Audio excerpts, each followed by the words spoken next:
Hey guys, so we are day 24. So one more day for vlogmas to be over, but I'm doing December daily. So for me, there's a video every day in December 31 video. So come on by every day 4 p.m. for a new video. I am excited to do this video because this is my second year of doing the subscriber pick from the jar. So this is the jar. I shake it up and pick one, and I never know what I'm getting. So there's a plus to this because one, I'm getting books that I would never normally look at. I'm getting genres I don't read a lot of. I'm getting books that are a gem. I'm getting books that I really love. I'm getting books that push me in a way that I can appreciate. And I love that my subscribers, most of my subscribers, are fully aware of the kind of books I like and what my opinion would be.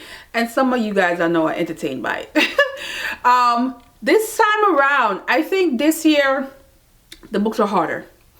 I think the books were more challenging for me to read. And the books were definitely, some of it was out of my comfort zone. And I'm okay with that because I feel like sometimes you need those kind of books that are not your typical read. So this is the jar. There's still more in there. So if those of you submit and you didn't see your book yet, it's in there. You never know, because we're going to continue this in 2025. So I still could use some more because as you can see, it is not full anymore. So we're going to put this to the side. So this is going to be 24 books that I've read suggested by you guys. So 12 last year, 12 this year. So I pick one per month. I've never done multiple in a month. I always thought maybe if I'm not looking for inspiration, or I would pick more, but it hasn't happened yet, so we never know. So we're gonna start with January. So January was a Paula Hawkins. I've read Paula Hawkins' two other books by the author, The Girl on the Train, and I can't remember what the other one was. So I'm familiar with her writing style, and she's an author that can be hot and cold. There's some people that enjoy her books, some people not so much. So in this video, I'm not going to do a review because all these books I did a review for, but I'm going to just give you what I liked and what, you know, what's memorable. So this is basically, what I liked is this is a mystery. So I ended last year with some mystery, crime mystery, and I remember I love the crime mystery part. I love the suspense, and I think perhaps that was encouraged the subscriber to say give her some more, because this is what it did to me. So this is a man that is found dead, and there's three women that's connected. Now this is a who done did it kind of situation. This one was interesting. I wouldn't say it was like the best thing, but I like this, and I think because I don't read a lot of this genre, there was nothing, it didn't take away nothing for me. It absolutely didn't take away nothing from me, and I was able to get into it, even though there were some annoying moments in this, but I actually enjoyed this. It wasn't bad. The book that was the most challenging to get through is the book I started this video out. So you guys saw the spread that I did in my my vintage vintage journal, and that is this book. So this is A Pair of Wings. This is a novel inspired by Betsy Coleman, and I can assure you this book was probably suggested because I had read a book that was on the Booker that dealt with women that was aviator. I also did a spread for that. I remember doing a spread, and it was Great Circle, Maggie Shepard, and this was a spread that I did. So it highlighted different women, different timeline, and what they were able to accomplish. So I was excited when this came out the jar for Black History Month. However, this was not an easy read. It is chunky, and the print is small. Now on here saying like 400 or something, no, it's more than that. It's more than that. Granted, you know, it was more than that. I don't even know how to explain how fine the print is. And I struggle to get into it because it is heavy on aviation. Heavy. And I do mean heavy on aviation. And so because of that, I put this book down several times. At one point I thought I was just going to DNF it, and then I was just like, let me pick it up, get through a couple of pages, put it back down. And that's how I was able to finish this book. I was committed. And after a while I got into it. After a while, when she was in Germany and she was learning how to do certain kind of airman show kind of thing with another well-known pilot, I was like, okay, it's getting interesting. Her time in France as well. So if you guys are not familiar, Betsy Coleman, ooh, wrong Betsy. Betsy Coleman is the first black woman to become a international pilot. She was passionate about aviation. Dream it, talk about it, don't have any aspiration but to be a pilot. And she did things that to get there. And it is what it is. When she was because she wasn't able to get into any school in America because she was black, they would not allow her in any school in America. She was able to get the right connection and go to France. So she was in France and she went to her school, and her drive inspired the instructor. Homegirl was walking how many miles a day? It was outrageous. 2.5 hours it would take her to walk home and to walk back and walk to school the next day. And she showed up on time. She was dedicated, and her dedication is what made her even more successful of learning how to be the best in the game, the best aviator. But it gives you that it's one of those books where she died young. She was only 34, and she never had kids. She never got married. She was in love with a man that was married, so that wasn't going anywhere. And she's just, her attachment to her family. I love her mother in this because she had support system. She had her mother, she had her friends, she had support system. But her drive to be the best in an industry where you're the only one is lonely. And this book just felt very sad, and it felt very heavy on a memoir. It felt like a memoir more than a novel. It's saying inspired, but she really took the story she knows, because when I went to research her background, it's very much the book. So this is not my favorite kind of historical fiction, but it's also, I learned a lot. I definitely learned a lot, and that's the part of the book that I can appreciate because I learned a lot.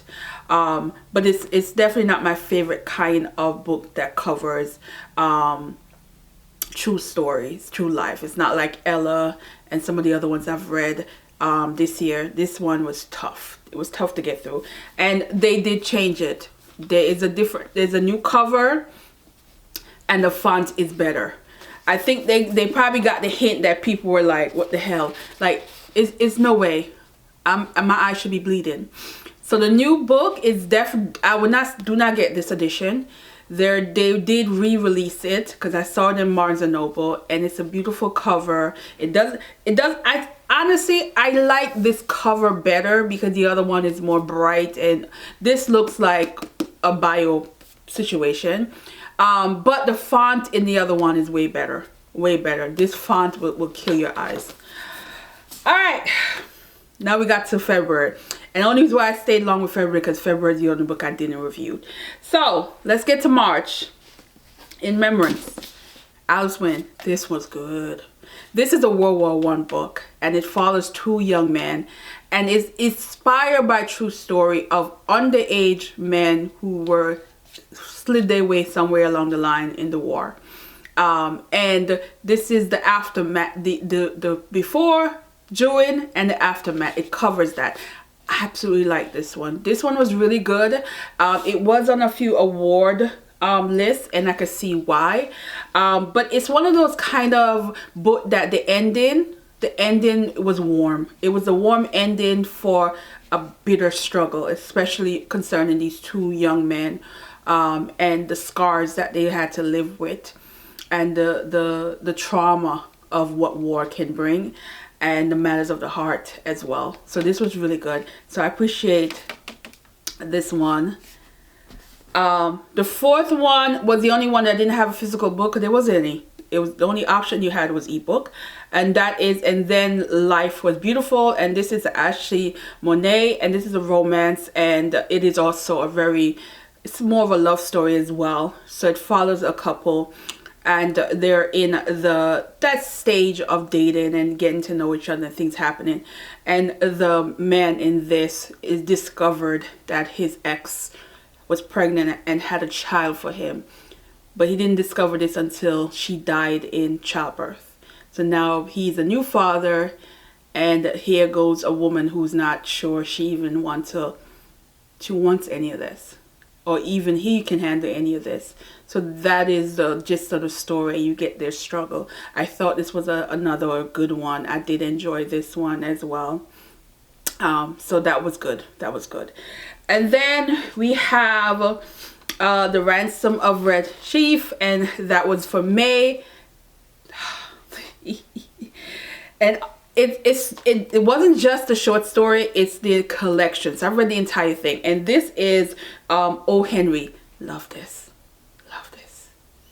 This is a classic short story that I think everybody should read. It is so well done. It is, O. Henry there were so many different stories that I liked in this, and different things that I highlighted when I reviewed this. I have notes on it. I will reread this again with no problem. The actual main story in this, Ransom of Red Chief, was actually funny. It's very funny, and basically the gist of it, these guys decided that they were going to kidnap a kid and for ransom, but the kid is so terrible that they're willing to give the kid back. So, but this is so good. Love. The next book is The Brotherless Knight, and I don't know if this was the winner. Was this the winner of the Women's Prize? Let's look this up. Yeah. So Charlie selected this book in June, and this book was selected before the winner was actually announced. And so I was very happy I read it, because I have not been following the Women's Prize for years. I barely ever read any book. Once in a while I might get a few books off the list that I read. This year I think I read 2 on the list, but I read this and I was absolutely not surprised it won in terms of what I got from it. It is a award book. It is a well-read, written book, and this follows a young girl, you know, the young girl whose aspiration to be a doctor. And think of a war-torn, politically unrest country, and the struggles and the things that goes, and what you're exposed to, and what it does to your life, to your family, and the choices and decision that you have to make.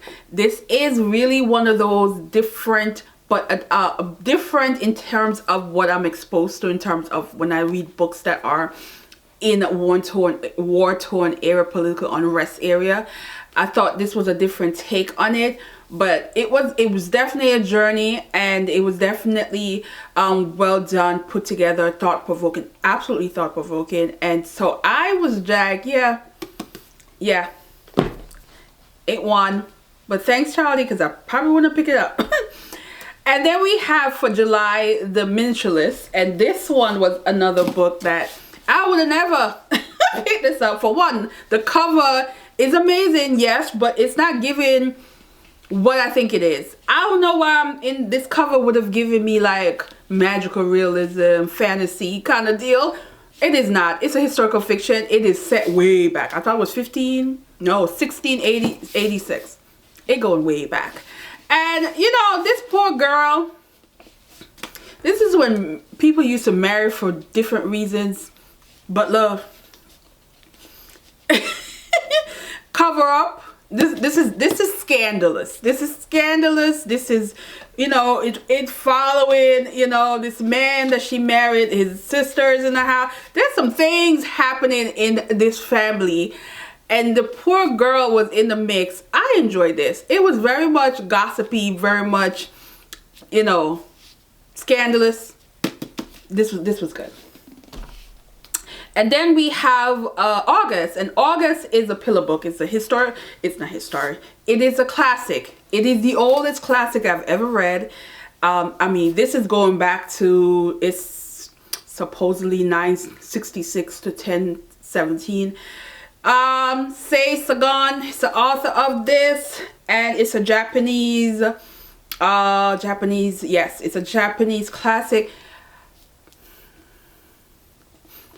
This is when people find people's things and decide that they're gonna put it together and publish something, because there's a different version of this, and it depends on what scholar you talk to. They might have different interpretation of this, but this is basically a work of someone that was put together and published that they didn't want out there.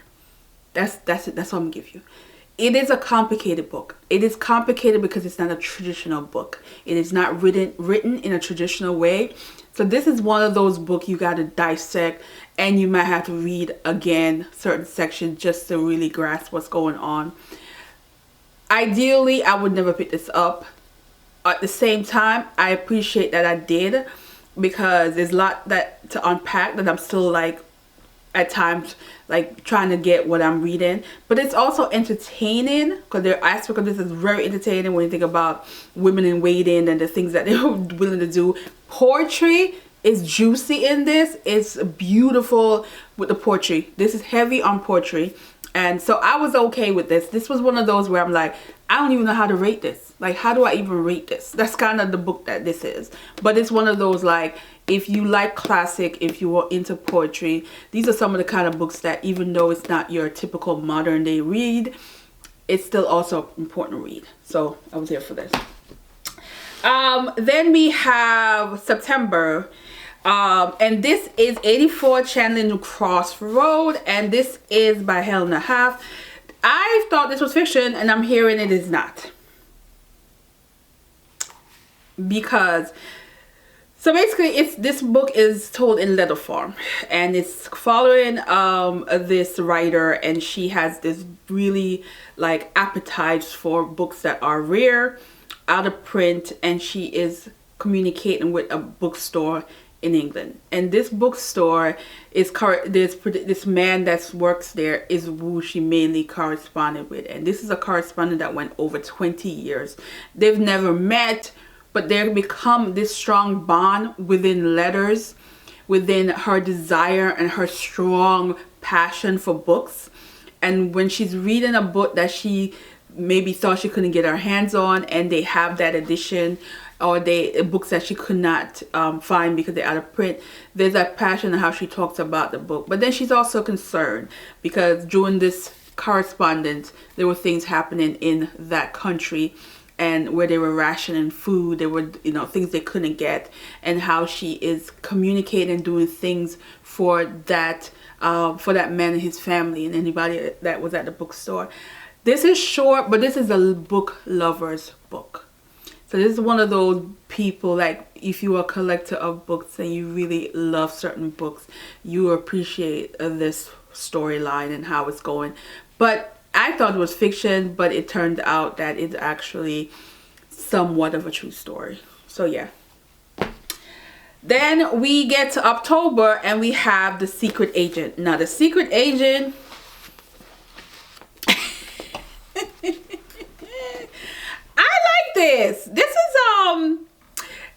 this is kind of book that I wouldn't even think to read, because that's in classic. Now, when it comes to like suspense and drama, I'm a Dickens, and I find that Dickens is a little different in terms of his writing style. This one is more heavy on a traditional spy book, in traditional murder mystery or thriller kind of book.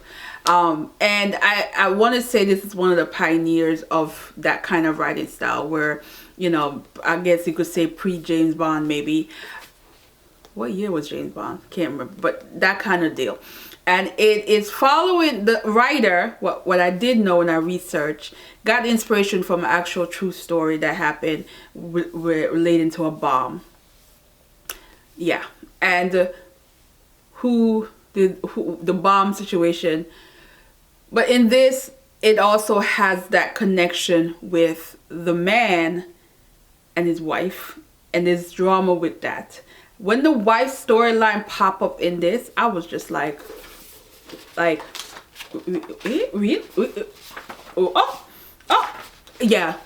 the wife story in this, like, homegirl was like, you're not gonna use my family member and think I'm gonna be all right. I love that twist in this. I love the twist in this. I love that part. I mean, the beginning kind of was slow, so you have to, like, you know, it's like they're building up little loopholes and little things to get you in. But I would love to see this in a movie, and I'm so mad that I wasn't able to watch the movie or the series that they have to this, because let's imagine how good it is. Then, so the same person who recommended a slow fire burning also recommend Ring Shao. This was not for me. Of all the books, I would say this was not for me. This is not my kind of book. Absolutely not my kind of book. Not my kind of book. I hate to say it, but it just was not my kind of book. And that's unfortunate, but it wasn't my kind of book. It is an author that I've met in the summer, and I have another book by him. I'm going to still read it because it's a completely different turn, but it was just not for me. I didn't hate it, but I just didn't enjoy it as like I wanted to. I was annoyed, and also I was the subject matter was not for me. It was just not for me. And then the last book, you guys know I love. This is one of my favorite on the list, and this is Rebecca. And this was December pick. I read. I also watched the movie. And I am a huge fan of Daphne du Maurier, and she did her thing in this book. The kind of conversation that you can have for this book. This is a book that if you're in a book club, go ahead, pick this. If you have a buddy read situation, the kind of conversation you can get out of this book is just going to be so sweet. Icing on the cake. Highly recommend this one. I love this. I thought it was like an interesting mystery suspense kind of book. Reasonable Doubt is heavy in this, and I just love how it's told. There's that frustration I was getting with this, and I like a book that's frustrated me but redeemed me at the end, because I was having my moment. And so I highly recommend this book, and I am thankful for the individual. Ruth something. I gotta find the ticket for that. And yeah, that person know I was gonna enjoy this. They knew. They knew, and they got it right. They got it right, because this was so good. I enjoyed this. And that is all the books, guys. You guys are amazing. Absolutely amazing. And I really appreciate everyone who submit to the jar, who add to my reading year, who introduced me to new authors, who introduced me to classics that I would have never think to pick up, that I am going to love and appreciate because I'm going to probably reread. I am such a big fan of this jar situation. I think it all, again, it brightens up my reading list, and I think this year I was struggling, and I'll probably do a video talking about fully on when I get to certain books. But again, having these in a mix was special, and some of these, you know, you might see them in top 10, because some of these books are memorable and completely entertaining. Yeah, thought-provoking as well, and a little bit of history. That is always a plus. So I am going to leave this video here, Let me know what was if you read any of these, how do you feel about them? And also, this is the perfect video for those of you who had special books this year that you will want me to read, that you think I might like, or you want my opinion. Go ahead, drop those books in the comment section. It is the perfect time to do that, and I can add more to the jar because I'm always I can't wait to see what else is in here that I haven't got to, because some of these are from 2023, so I don't even remember what I put in, what books you guys recommend that I put in here. I don't remember, so I'm always still surprised because I don't remember what was in here. So I am going to, again, end this video here. Go ahead, drop your favorite books or books you would like me to read. It doesn't even have to be from this year. It could be any year that you read that you thought I might like, so we can fill this jar back up and see what 12 books that we would get to next year. All right, guys, see you in the next one. Bye.